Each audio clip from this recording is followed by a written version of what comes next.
Alright guys, so we are going to go through today how to annotate a text.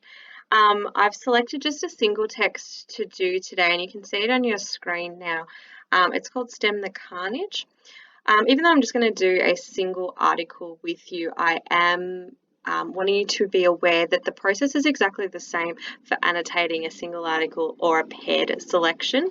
The difference would be, though, that you would sort of draw any connections between the two through your annotations. Now, annotating and color coding are very different things. You'll notice that when I start, I am only going to use a single color, and that's just because that's how I start. So when you get in your SAC or you get into your exam, you want to just take a few minutes and you want to read your text. Pick up your grey lead, and I like a grey lead because it's easy on the eye. It's not really confronting like a pen is. Plus, if you make a mistake, it's super easy to erase. Obviously today I'm using the computer, but it's the exact same principle. So the very, very first thing I do is I read it with nothing in my hand. So just pause the video here for a second and read the text and then play when you're ready. Okay, so I assume you are ready to go. The very first thing I do is I'm going to do a zoom in, and I start at the top, which of course is the title.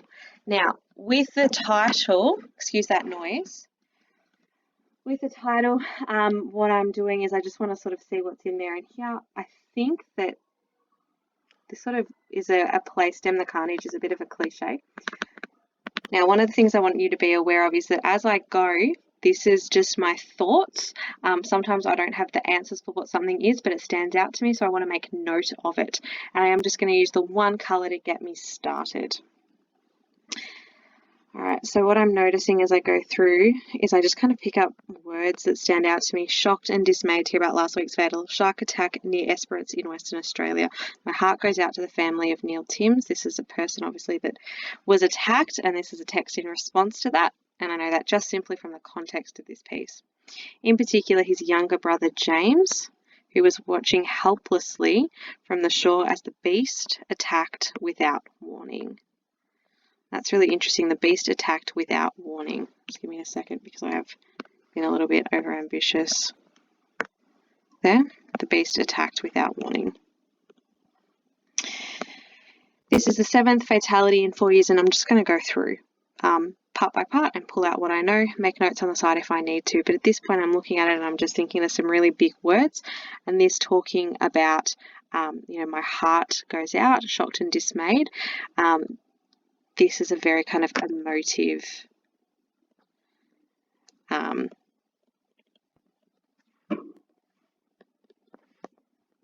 argument. The beast attacked without warning. This is the 7th fatality in 4 years. So we've got a fact or a stat here. An alarming statistic. The word alarming comes up again. And this is what scares me more than anything. These attacks have always seemed so sudden, so unexpected. Sudden, so unexpected. Now they seem so frequent. So I've got some repetition of the so. And as I was saying before, the difference obviously between color coding and annotating is that color coding makes it look pretty, and if you've got lots of time, it's a great way to do it and organizing your thoughts in a really concise manner. Annotating, though, is all about writing all over it, getting your notes and your thinking on the page, which is really what I'm doing this first run through. So unexpected, but now they also seem so frequent. I am not a beachgoer myself, so I'm not a beachgoer. This means, by putting this in here, they're trying to make themselves seem like they don't have the sort of personal interest, so they're trying to be more relatable. So not personally affected.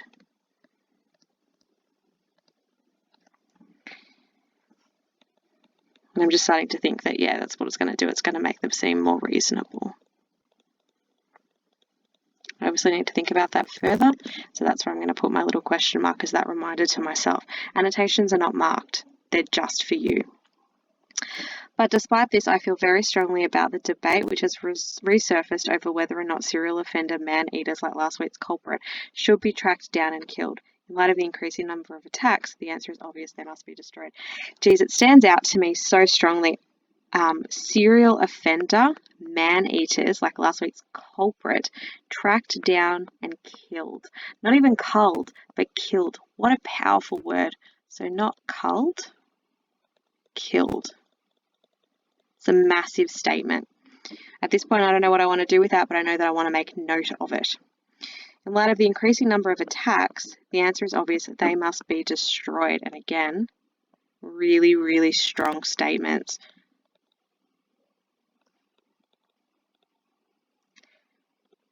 Now, at this point, I'm noticing that there seems to be a really common thread when discussing this shark. Offender, culprit, serial offender, sorry, culprit, tracked down, killed, attacks.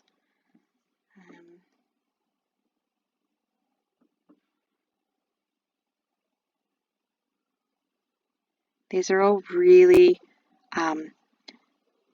words that are commonly attributed to humans. So we've got sort of a heavy level of personification occurring.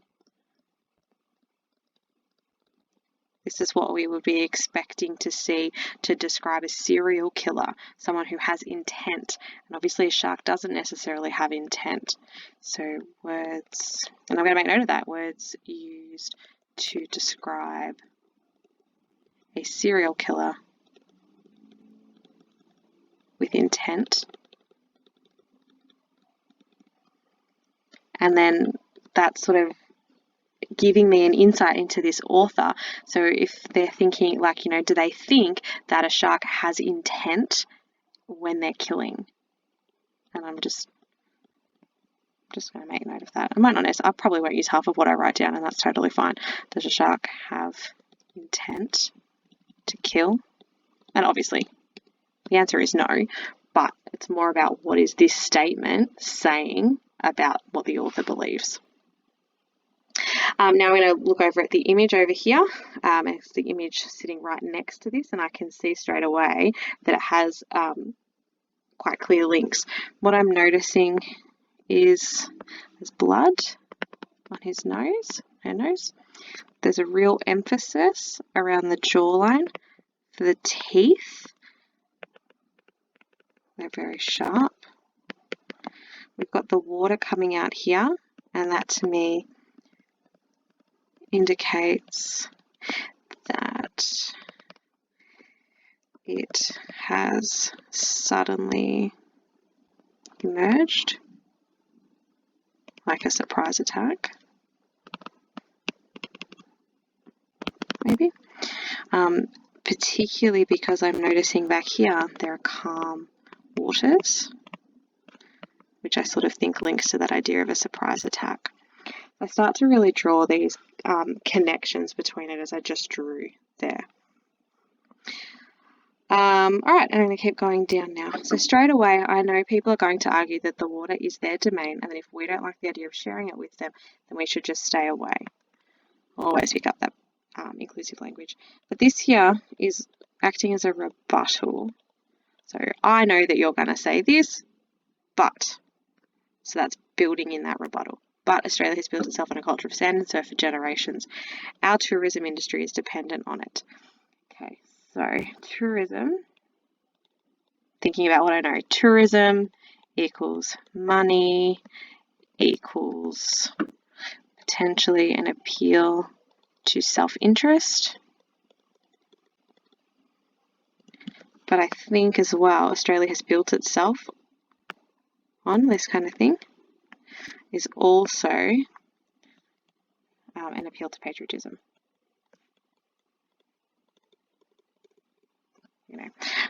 This is very Australian of us. Our white sands, crystal clear waters. These all contribute to this idea of an appeal to patriotism and what it means to have sort of pride in our nation and our natural sort of beauty and wonders. To experience an abundance of ocean activities, snorkeling, scuba diving, and jet skiing, to name a few. Are we going to call a halt to a lifestyle we all love and sabotage a booming industry? Again, sabotage a booming industry, that self-interest idea, because of a few fierce fish.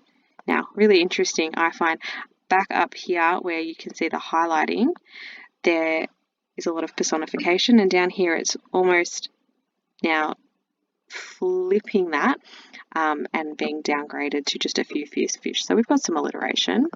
We want to name that technique. But I'm more interested in what it's doing. So it's belittling species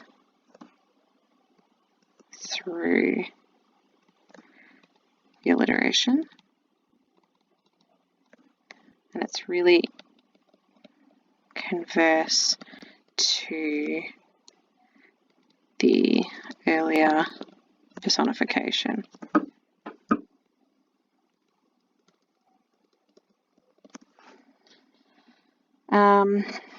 Every 1,000. Just name a few. Are we going to call a halt to lifestyle? We all love and sabotage it industry because of a few fierce fish. Obviously, we have that rhetorical question in there as well. And I always just abbreviate that to RQ.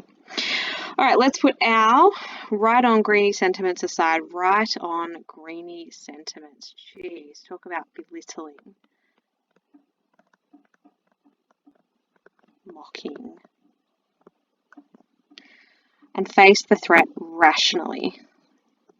Trying to establish self as the rational party. And just these two ideas very heavily connect, that rationality and the right on greedy sentiments, obviously suggesting not rational. Culling a few of these predators will not endanger the species, but not culling them could endanger a whole way of life. Could endanger a whole way of life. That's kind of an appeal to, again, that appeal to self-interest. And then back up here, because I was just sort of thinking, like, is that an appeal to fear? But I don't think it is, because it's endangering a way of life. It's more about livelihood, way of life, livelihood. But back up here, this is a massive appeal to fear. This is all about fear in this first paragraph, this second paragraph. It's so frequent, that whole section there. All right. So I just want to go over it again and just have a quick check. I was shocked and dismayed. It's very emotive. Younger brother James, the emphasis, younger brother James, who was watching helplessly. Beast attacked. See, I'm going to highlight that again. Beast attacked without warning. Are there any other words in there that I think are massive?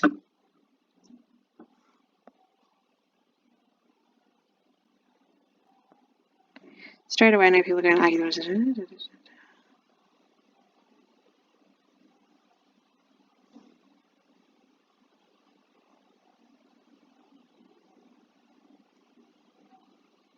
Yeah, few fish. Say that 3 times fast. Predators. Yeah. Alright.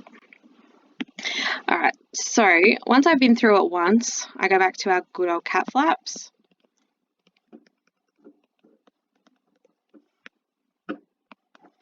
And I need to check it off. So have I got my contention isolated?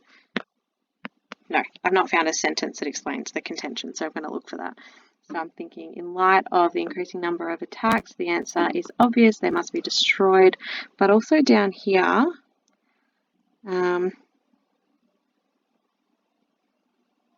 this sort of last half a sentence also really indicates it. So it's quite clear then that the contention is that we need to cull sharks because it could endanger the Australian way of life. If I'm feeling like it, I'll add that to my annotation sort of around my page. But if I'm in a sack, I don't have time to do that, so I'm not going to worry about it then and there. I will just trust that I know what's going on. And if you're not convinced that you know what's going to go, that you're going to remember it, sure, make that note, okay? Cull sharks And I'll just make that short note. All right, have I got my arguments? With this article, it's pretty easy to work them out. You've sort of got your introduction here, which is setting the scene, which is really just that sort of emotive appeal. Give us the context. Got an argument in here, and I do like to kind of sort of draw a line around them. I'm just going to zoom out for a second, make it easier, so that I'm very clear about what it is. And this is where I start to use colour, as you can see. And I'm just going to describe this one as the frequency of shark attacks. Oops. Is increasing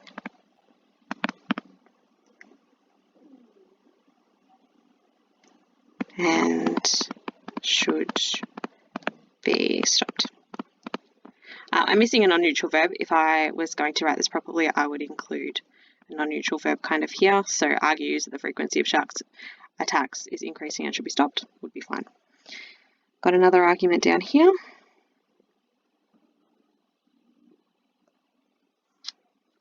And this is all about protecting the Australian way of life from the threat of shark attacks. And then down here we've got sort of the sort of summation of it, which is also including a bit of a call to action. All right. So yes, I've got my contention. Yes, I've got my arguments. T, tone. Do I have tone? Oops, it's going to load. There we go. All right.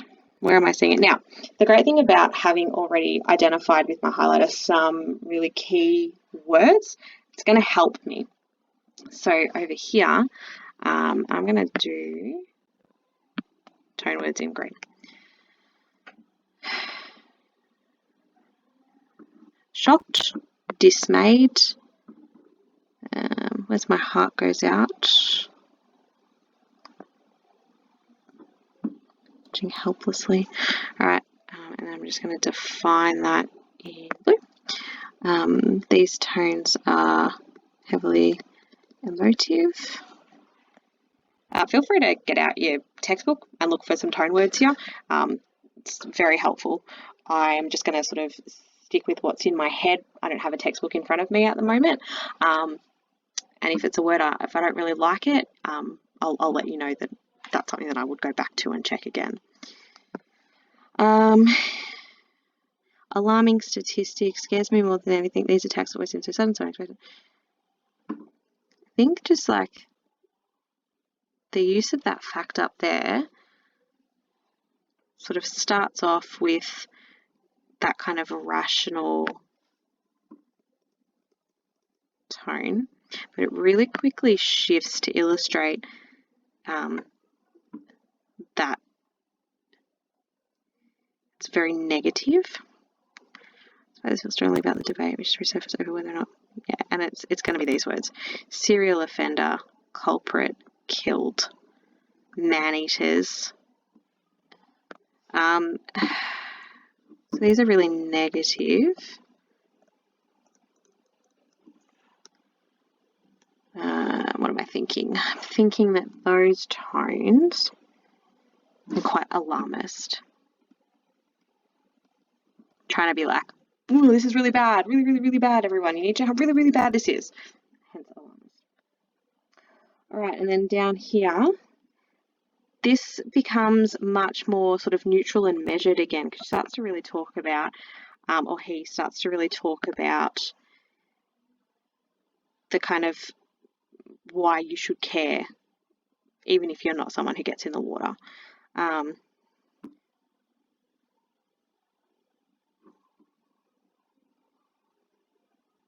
So we, you know, that rebuttal helps us know that it's quite again, an attempt at sort of a neutral, rational tone.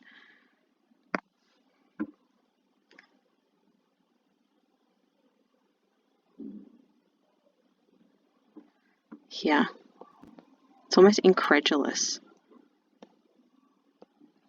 You can't quite believe it.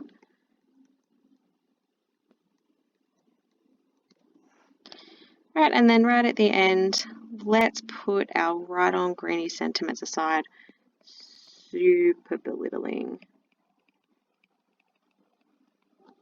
I've mentioned down here that it's quite mocking,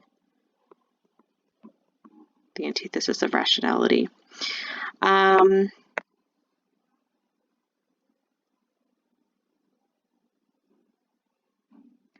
like that sort of urgent tone down here.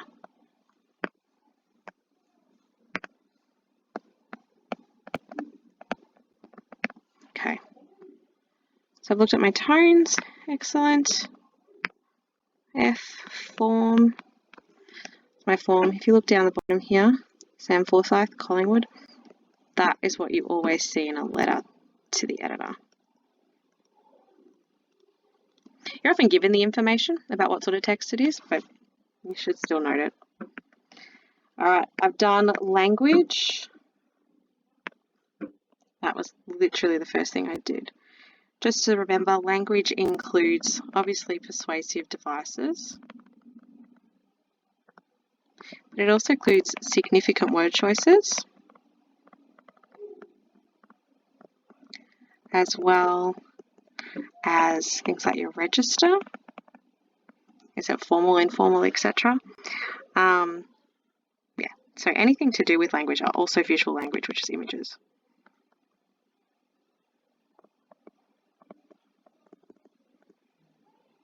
And obviously, yes, I have done that already. A is audience.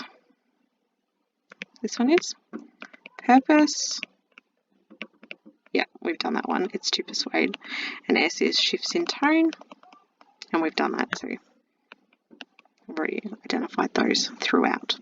So my last one is just my audience. And I'm going to use my purple now. Let's try and find out who it is. So it's going to be, no, I'm not going to use purple. I'm just going to use my grey. From the shore. So, see, families of victims, or families and victims.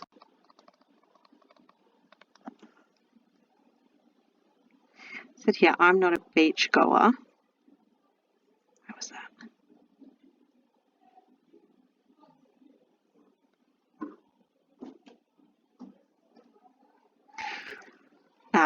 But that's significant. I'm not a beachgoer. It's significant because of this argument down here where she talks about sort of business owners. So anyone involved in the tourist industry.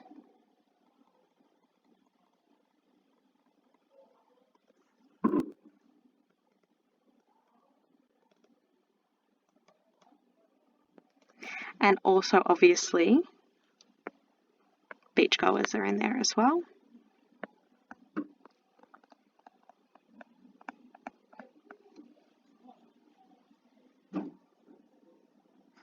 And because this is sort of like a government issue, probably the WA government too. All right. So then I just do a quick check over what I've done. If I do a zoom out so you can see it all, make it full screen. Oops. So there's lots of stuff written on there, and there's not a whole lot of colour in terms of highlighting, and everything that is done like that is really deliberate to make it clear for me. But the very first thing that I always do is I've gone through and I have annotated using my Greylette or my pen or whatever it may be. So that's how I annotate. From that, I look at the arguments and I'm going to pair the arguments with the techniques and word choices and tones within it and start to plan out my paragraphs. If you'd like to see how I do that, watch the next video. Thanks guys, good luck with your SAC.